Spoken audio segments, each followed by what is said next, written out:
High ready and welcome to all of you in the Lagan batch. आज हम हमारे class 10 science का एक नया चैप्टर स्टार्ट करने जा रहे हैं जो है एसिड बेस एंड सॉल्ट। आज के क्लास में बेसिकली हम लोग एसिड क्या है एंड बेस क्या है उसको प्रॉपर्ली समझ लेंगे एंड एसिड एंड बेस के डिटर्मिनेशन के लिए जो चीज यूज होता है जो है इंडिकेटर्स, उसके बारे में भी डिटेल्स में डिस्कस करेंगे। तो फिर सभी इधर उधर देखना बंद कर दीजिए, अपने सामने एक पेन कॉपी और एनसीईआरटी बुक लेकर बैठ जाए। मैं हूं शायन मजुमदार एंड आप देख रहे हैं style diversity. So let's start our today's topic.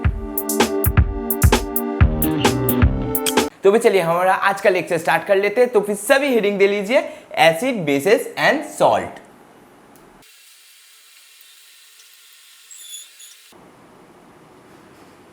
चलिए ये चैप्टर स्टार्ट करने से पहले आपको एक छोटा सा स्टोरी सुना देता हूं। मान लीजिए आपने डिनर में रात में 6-7 मूली के पराठे एंड बहुत सारा पालक पनीर खा लिया, मस्त पेल दिए, 6-7 मूली के पराठे मस्त पेल दिए। फिर डिनर करने के बाद आप इमीडिएटली सोने नहीं चले जाते हो, खुद अपना नेक्स्ट दिन का जो काम है, जो होमवर्क है या फिर कुछ भी पढ़ाई लिखाई का काम है उसे करते हो, फिर सोने जाते हो। फिर जब आप अपना काम खत्म करके सोने जाओगे उसी वक्त आपका पेट में हलचल शुरू हो गया, आपके पेट में गुड़गुड़ होना शुरू हो गया, पेट दर्द करने इमीडिएटली दर्द स्टार्ट हो गया एंड पेट में स्टोमक में बेसिकली जलन स्टार्ट हो गया। तो फिर आपने मम्मी के पास गए, आप अपने मम्मी के पास गए, मम्मी ने कुछ टैबलेट दिए या फिर कुछ मेडिसिन दे दिया आपके क्योर के लिए। फिर आधा एक घंटा बाद आपका पेट का जो गुड़गुड़ या फिर जो भी जलन या फिर दर्द हो रहा था वो कम हो गया, वो दूर हो गया, आपका क्योर हो गया। अभी आपका ये जो मेडिकल कंडीशन था, जो आपके पेट में जलन हो रहा था, जो दर्द हो रहा था, उसके हम लोग क्लिनिकली टर्म्स में कह सकते हैं एसिडिटी।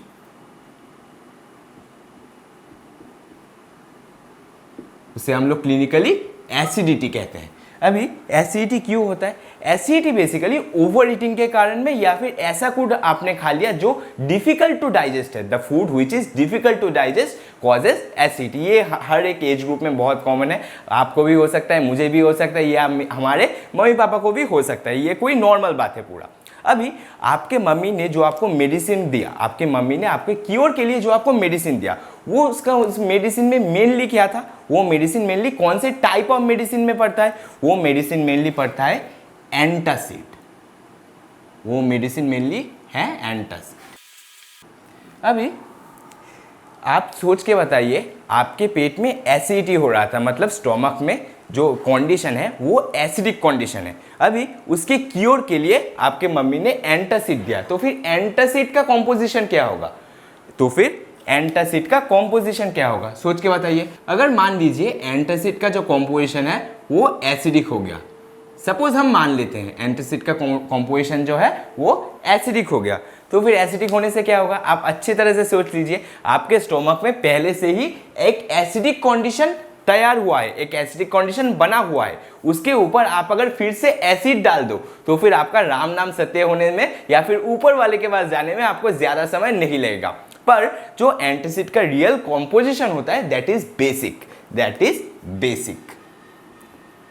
एंटासिड का कॉम्पोजिशन बेसिक होता है। बेसिक होने से क्या हेल्प होगा? देखिए, बेसिक होने से एसिडिक जो कंडीशन पहले से बना हुआ है वो बेसिक डालने से या फिर बेसिक कोई चीज खाने से वो एसिडिक जो कंडीशन है वो धीरे धीरे डिप्रेस्ड हो जाता है। जो एसिडिक जो कंडीशन है या फिर एसिडिटी जो स्टोमक का है वो धीरे धीरे कम होने लगता है। तो फिर जो एसिड प्लस बेस का जो रिएक्शन होता है उसे हम लोग न्यूट्रलाइजेशन रिएक्शन बोलते हैं। उसे हम लोग न्यूट्रलाइजेशन रिएक्शन बोलते हैं। उसे हम लोग न्यूट्रलाइजेशन रिएक्शन बोलते हैं। क्यों? क्योंकि जो एसिड होगा, जो बेस होगा, वो एसिड के इफेक्ट को न्यूट्रलाइज कर देगा, वो एसिड के इफेक्ट को कम कर देगा। हाँ, तो फिर इसीलिए हम लोग एंटासिड खाते हैं उसके क्योर के लिए, एसिडिटी के क्योर के लिए, इसलिए हम लोग एंटासिड खाते हैं। एंड एंटासिड का अगर एक कंपोनेंट बोलना हो तो फिर हम लोग बोल सकते हैं magnesium hydroxide. Magnesium hydroxide is one of the main component of antacid. अच्छा, चलिए अभी हम लोग हमारे मेन टॉपिक की तरफ चले जाते हैं जो कि है एसिड बेसिस एंड सॉल्ट। इस न्यूट्रलाइजेशन रिएक्शन के बारे में हम लोग फर्दर क्लासेस में और भी बहुत कुछ पढ़ेंगे, पर अभी के लिए चलिए हम लोग आज के टॉपिक की तरफ फोकस करते हैं। एंड और एक चीज़ तो बताना ज़रूरत नहीं है, कि आपके मम्मी ने आपको जब एंटासिड दिया उसके बाद आपके मम्मी को और एक चीज़ का ज़रूरत पड़ेगा, जो है रूम फ्रेशनर का।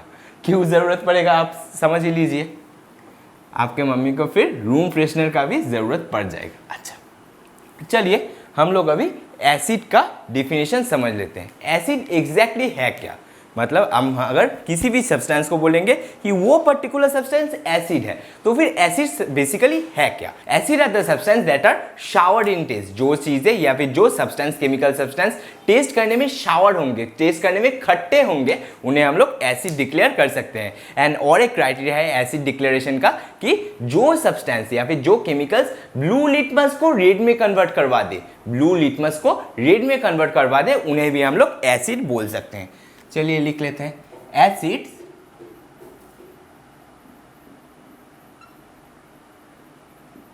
हम लोग बोल सकते हैं द केमिकल्स और सब्सटेंस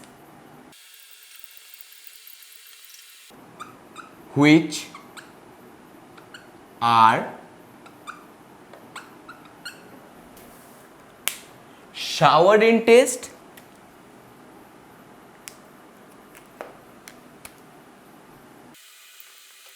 जो टेस्ट में खट्टे होंगे and that will convert blue litmus into red.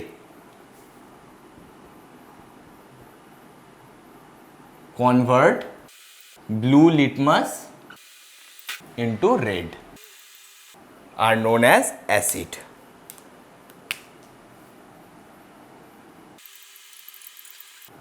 And bases क्या है, कौन से केमिकल्स को हम लोग बेसिस बोल सकते हैं, देख लीजिए। हम लोग उन केमिकल्स या फिर उन सब्सटेंस को बेसिस बोलेंगे जिनका टेस्ट बीटर होगा, जिनका टेस्ट बीटर होगा, जो कड़वे होंगे खाने में, जो टेस्ट में कड़वे होंगे थोड़े से, and that will convert red litmus into blue.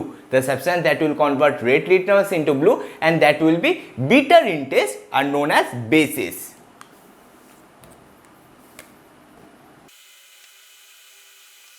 लिखेंगे the chemicals which are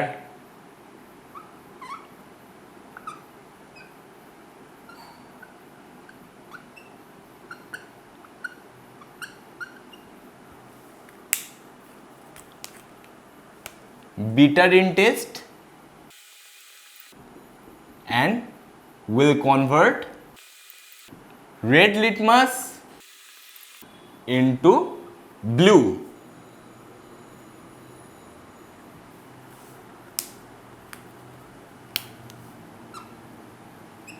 are known as bases। अच्छा, अगर एसिड एंड बेसिस का हमें एग्जाम्पल लिखना हो तो एसिड में हम लोग लिख सकते हैं, आपने जनरली सुना होगा HCl, फिर HNO3, ये लोग एसिड हो जाते हैं, ये केमिकल्स एसिड कहलाते हैं। HCl, HNO3, फिर H2SO4,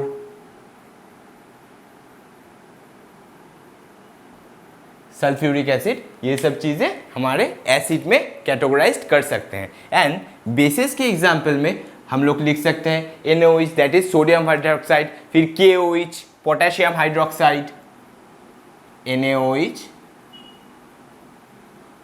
या फिर सोडियम हाइड्रोक्साइड, फिर KOH पोटेशियम हाइड्रोक्साइड, फिर MgOH2, ये सब हमारा बेसिस में आ जाता है। देख लीजिए आप लोग, मैंने ये टेस्ट लिखा है इसीलिए आप लोग इसे चख मत देखने जाना। आप अगर HCl को, कॉन्सेंट्रेट HCl को जीभ में डालोगे तो फिर आप और कुछ टेस्ट करने के लायक बचोगे नहीं। बस वो HCl आपने ज़िंदगी में एक बार टेस्ट कर लिया, पर बस वही लास्ट आपका ज़िंदगी का टेस्ट हो गया। पर आप लोग अभी कोई भी फूड या फिर कोई भी चीज़ टेस्ट करने के लायक बचोगे ही नहीं।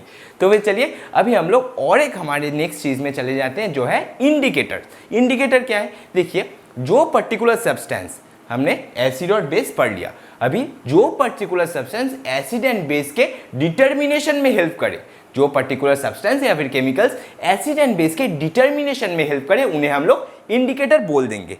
चलिए इंडिकेटर्स को जान लेते हैं। इंडिकेटर्स के बारे में लिख सकते हैं the chemical substance the chemicals or substance which changes its smell और changes its color। जो अपना smell जो अपना उनका फ्रेगनेंस है उसको चेंज कर दे या फिर वो अपना कलर चेंज कर दे एसिड एंड बेस के कांटेक्ट में आकर। which changes its to determine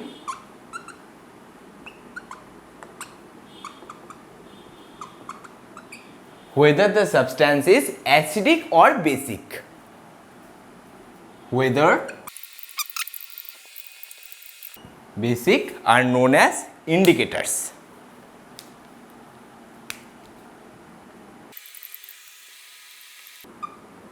अभी इंडिकेटर्स भी जनरली 3 टाइप्स के होते हैं। इंडिकेटर्स हम लोग 3 टाइप्स ऑफ इंडिकेटर्स हम लोग पढ़ेंगे। एक होता है हमारा आर्टिफिशियल इंडिकेटर, एक होता है हमारा नेचुरल इंडिकेटर एंड एक होता है हमारा ऑल्फैक्टरी इंडिकेटर। देखिए जो आर्टिफिशियल इंडिकेटर है उसको हम लोग आर्टिफिशियली लैब में सिंथेसाइज करते हैं, उसे हम लोग आर्टिफिशियली मैनमेड या फिर लैब में सिंथेसाइज करते हैं। जो नेचुरल इंडिकेटर है उन्हें हम लोग प्लांट या फिर कोई शॉप से एक्सट्रैक्ट करते हैं। एंड जो ऑल्फैक्टरी इंडिकेटर है उनका स्मेल में चेंज आता है। जब वो एसिड एंड बेस के कांटेक्ट में आता है तो फिर वो लोग अलग अलग स्मेल देंगे। तो फिर यही 3 इंडिकेटर के बारे में हम लोग पढ़ेंगे। चलिए पहले इसको मिटा देता हूँ क्योंकि नीचे ये चीज़ नहीं लिखा जाएगा, मुझे पूरा बोर्ड ही चाहिए। चलिए अभी हम लोग पढ़ लेंगे टाइप्स ऑफ इंडिकेटर्स। देख लीजिए अच्छी तरह से।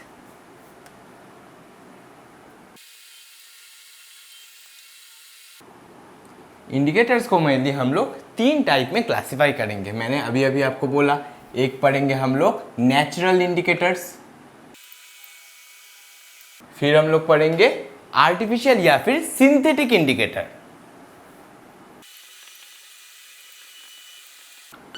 देन हम लोग पढ़ेंगे ऑल्फैक्टरी इंडिकेटर्स। अभी देखिए नेचुरल इंडिकेटर्स क्या है, देख लीजिए। जिन इंडिकेटर्स को हम लोग नेचर से एक्सट्रैक्ट कर सकते हैं वो पर्टिकुलर इंडिकेटर्स को हम लोग नेचुरल इंडिकेटर बोल देंगे। तो फिर हम लोग लिख सकते हैं the indicators which are extracted from nature are known as natural indicator. Nature से मतलब प्लांट्स एंड हर्ब्स से हम लोग एक्सट्रैक्ट करेंगे। देख लीजिए इंडिकेटर्स एक्सट्रैक्टेड फ्रॉम नेचर।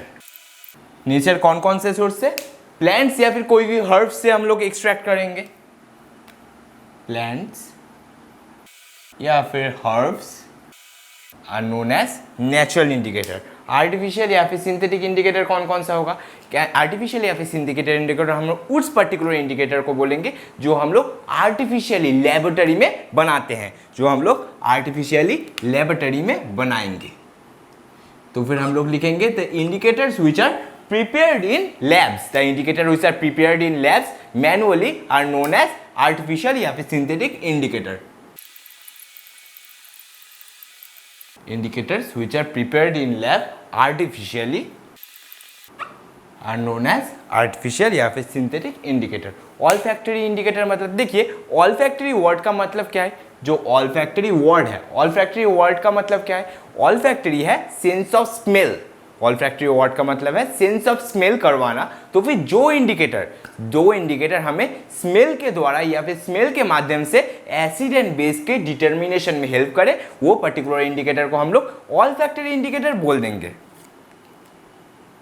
तो फिर हम लोग लिखेंगे helps in detection of acid and base by virtue of smell। The indicators which help in detection of acid and base by virtue of smell are known as olfactory indicators।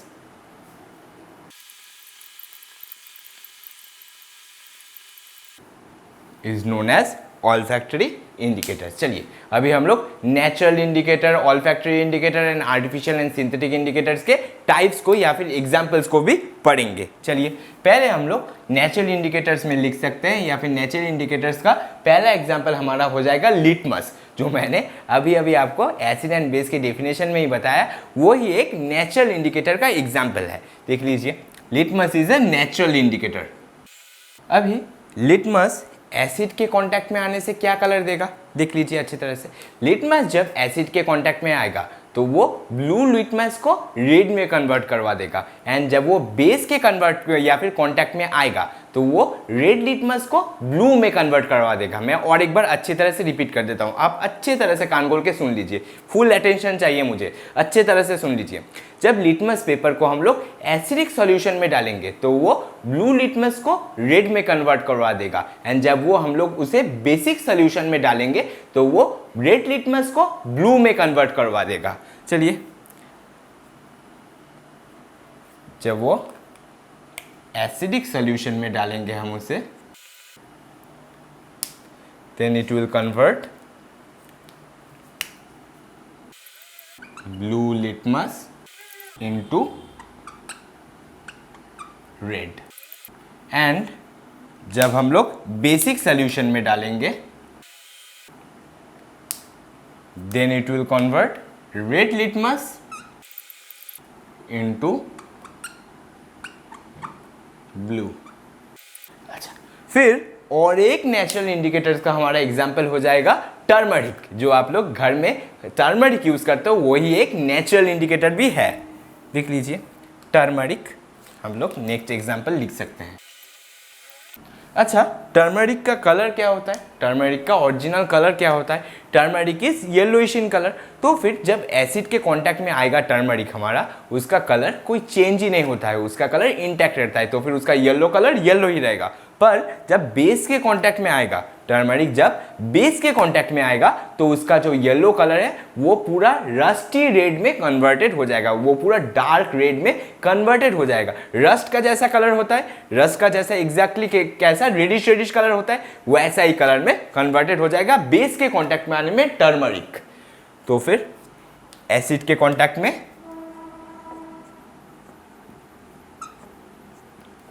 Turmeric जब हमारा आएगा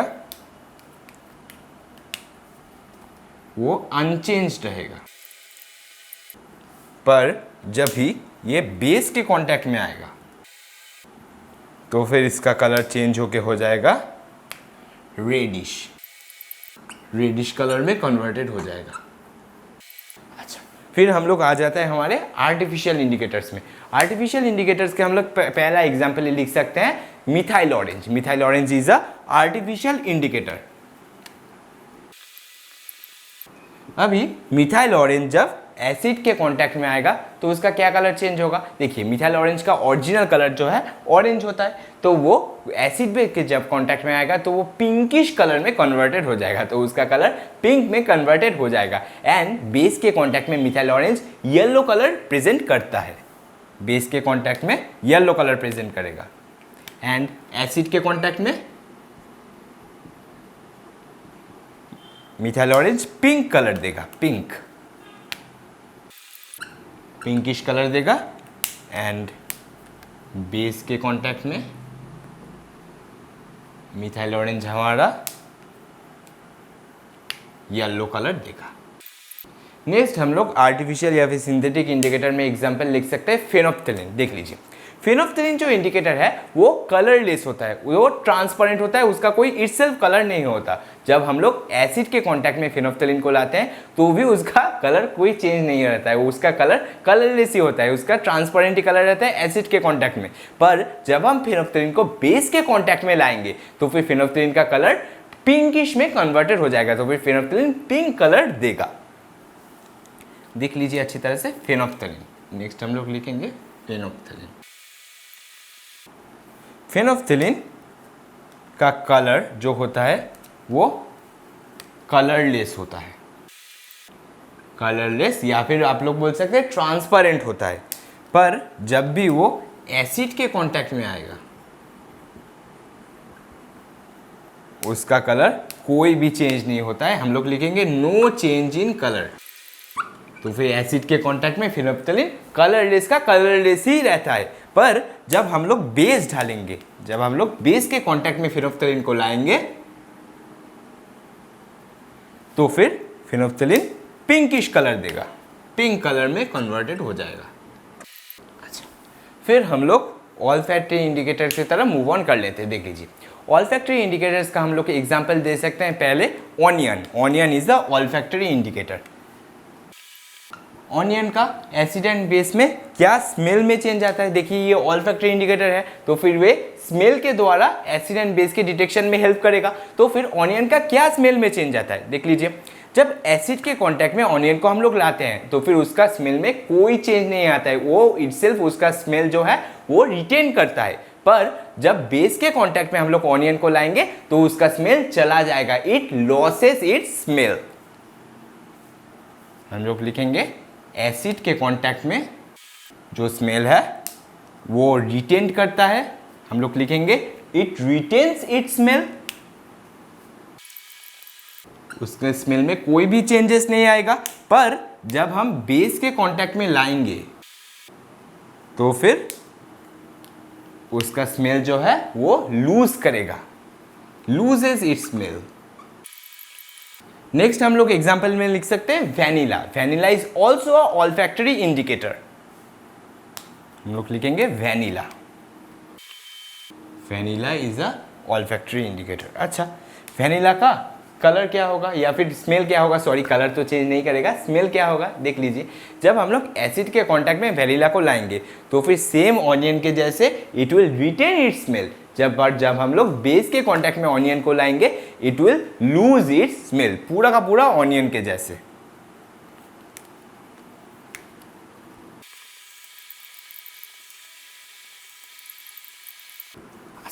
third example हम लोग olfactory indicator का लिख सकते हैं clove. Clove is a olfactory indicator. Clove is a olfactory indicator. Clove के बारे में हम लोग क्या लिख सकते हैं, देखिए जब क्लोव एसिड के कांटेक्ट में आएगा then it will retain its smell, and जब क्लोव हमारा बेस के कांटेक्ट में आएगा then it will lose its smell, then it will lose its smell. वो धीरे धीरे अपने स्मेल को खोना शुरू कर देगा।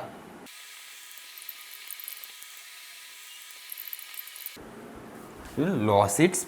चलिए अभी आप लोग इतना जल्दी से लिख लीजिए, फिर मैं हमारे नेक्स्ट टॉपिक की तरफ मूव ऑन कर जाऊंगा। चलिए इतना पहले आप लोग जल्दी से लिख लीजिए। चलिए आई गेस आप लोगों ने ये सारा चीज़ अभी तक लिख लिया होगा, तो फिर आप लोग मुझे एक चीज़ दिल पे हाथ रख के बोलिए। आप लोग दिल में हाथ रखिए और बस एक चीज़ मुझे बोलिए। आपके अभी बोर्ड में इतने सारे इंडिकेटर लिखा हुआ है, इन सभी इंडिकेटर में से आपको सबसे बेस्ट इंडिकेटर कौन सा लगा, जो चीज़ एसिड एंड बेस को यूं ही चुटकी मार के डिटरमाइन कर दे, वैसा बेस्ट इंडिकेटर पूरा कौन सा लगा आपको? आप लोग जल्दी से कमेंट कीजिए। देखिए मैं बता देता हूँ अभी के लिए, जो हमारा सबसे most popular and universally accepted indicator है दैट इज हमारा litmus. That is litmus. Litmus हमारा मोस्ट पॉपुलर इंडिकेटर है। Litmus is the most popular indicator. क्यों? Why litmus is the most popular indicator? देखिए litmus is the most popular indicator because it gives differentiating color to both acid and base। देख लीजिए ये acid में blue litmus red देता है and base के case में ये रेड लिटमस ब्लू देता है। पर देखिए इन सभी इंडिकेटर्स में से ना तो एसिड में बहुत सारे इंडिकेटर्स अपने कलर एंड स्मेल अनचेंज रख रहे हैं, एंड आप अगर मिथाइल ऑरेंज की बात कर भी दे, आप एक बार सोच के देखिए तो जो ऑरेंज का जो कलर बैंड है that is very close to yellow का कलर बैंड। अगर आपको मिथाइल ऑरेंज के आप लोग लगा लेबोरेटरी में अगर मिथाइल ऑरेंज आपका प्रेजेंट है तो आप लोग टेस्ट करके एक बार देख लेंगे कि yellow colour of the methyl orange is very close to its original orange colour. इसीलिए मिथाइल ऑरेंज को भी मोस्ट पॉपुलर इंडिकेटर के हिसाब से नहीं माना जाता। बस केवल हमारा लिटमस ही एक ऐसा इंडिकेटर है जो एसिड एंड बेस में दोनों सेपरेट दोनों अलग अलग इंडिकेटर या फिर दोनों अलग अलग कलर प्रेजेंट करवाता है। और ये ऑल्फैक्टरी इंडिकेटर में तो एसिड में कोई स्मेल चेंज ही नहीं होता, इसलिए ये सब इंडिकेटर हम लोग यूज़ नहीं करते। हम लोग मेनली लिटमस को ही लेबोरेटरी एंड केमिकल डिटर्मिनेशन में हेल्प या फिर यूज़ करते हैं। चलिए अभी मैं ये सारा चीज़ें मिटा देता हूँ। आई होप आप लोगों ने लिख लिया होगा अभी तक ये सारा चीज़ें, एंड हम लोग लिटमस के बारे में और भी कुछ जानेंगे। तो फिर सभी अपने कॉपी में अभी हेडिंग दे लीजिए लिटमस इंडिकेटर। लिटमस के बारे में हम लोग पहला पॉइंट ही लिख सकते हैं या फिर पहला पॉइंट ही डिस्कस कर सकते हैं। It is the most popular indicator. It is the most popular indicator. फिर हम लोग लिख सकते हैं why it is the most popular indicator, because it gives distinctive colour to both acid and base. Because it give distinctive colour, ये acid and base में दोनों अलग अलग कलर शो करता है। It gives distinctive colour to both acid and base. अभी मैंने आपको बोला कि litmus is a natural indicator, तो फिर नेचर के कहाँ से हम लोग लिटमस को एक्सट्रैक्ट कर सकते हैं, बोल दीजिए। लिटमस के मतलब लिटमस को हम लोग नेचर के कौन से सोर्स से एक्सट्रैक्ट कर सकते हैं, देख लीजिए। Litmus is a purple colour dye. Litmus का जो ओरिजिनल कलर है वो पर्पल होता है, तो फिर litmus is a purple colour dye and it is extracted from a lichen which belong to the thallophyta division of the plant kingdom. Lichen से हम लोग लिटमस को एक्सट्रैक्ट कर सकते हैं। एंड वो लाइकेन कौन से डिवीजन में, प्लांट किंगडम के कौन से डिवीजन में बिलोंग करेगा? Lichen belongs to division of the plant kingdom thallophyta. Lichen belong to division of the plant kingdom thallophyta. देख लीजिए, लिख देता हूं अभी के लिए। Litmus is a purple colour dye that is extracted from a lichen which is obtained from the division of the plant kingdom Thallophyta.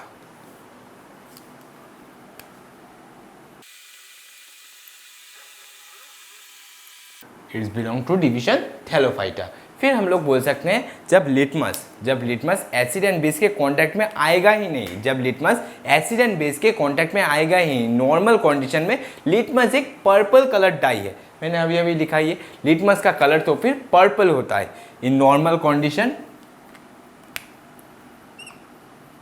In normal conditions मतलब without contact of acid and base, the color of litmus is purple.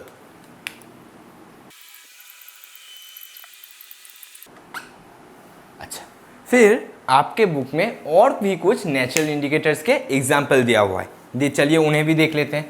कुछ examples of natural indicators.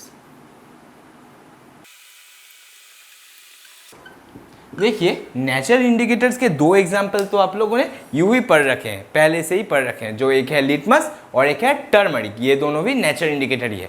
पर और एक example हम लोग बोल सकते हैं red cabbage leaves. Red cabbage leaves is also a natural indicator. Red cabbage leaves. And और एक एग्जाम्पल हम लोग बोल सकते हैं coloured petals. Colored petals of flowers of hydrangea, petunia and geranium. Colored petals of flowers of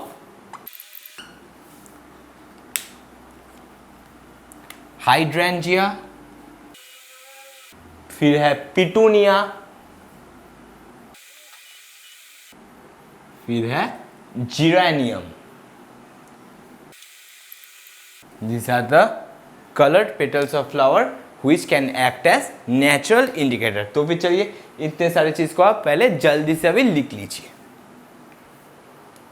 चलिए, I think अभी तक आप लोगों ने ये सारा चीज़ अभी तक लिख लिया होगा। And I hope all of you have taken the notes of today's lecture. मैंने आज एसिड बेस एंड इंडिकेटर के बारे में जो भी कुछ पढ़ाया उन सभी को आप अच्छी तरह से अपने नोट कॉपी में नोट कर रहे होंगे। देखिए, आज मैं चाहता तो और भी थोड़ा chemical properties of acid and basis पढ़ा सकता था, पर उससे क्या होता, लेक्चर का लेंथ थोड़ा बड़ा हो जाता है, 1 घंटा से ज़्यादा चला जाता एंड आपको भी बड़ा बड़ा लेक्चर देखने में बहुत दिक्कत होता है। ये मैं फील करता हूँ, इसलिए मैं पार्ट करके बहुत सारे लेक्चर्स में, मतलब छोटे छोटे लेक्चर्स में आपको प्रोवाइड कर दूंगा, पूरा चैप्टर कंप्लीट करवा दूंगा। एंड नेक्स्ट लेक्चर में हम लोग पढ़ेंगे about the chemical properties of acid and basis. तो फिर अगर आपको लेक्चर देखने में ज़रा सा भी दिक्कत हुआ होगा या फिर मेरा एक्सीलेंट सा हैंडराइटिंग समझने में ज़रा सा भी दिक्कत हुआ होगा and acid and base and indicators के कॉन्सेप्ट को समझने में ज़रा सा भी दिक्कत हुआ होगा या कुछ भी प्रॉब्लम हुआ होगा, तो फिर मुझे कमेंट सेक्शन में ज़रूर इन्फॉर्म करें।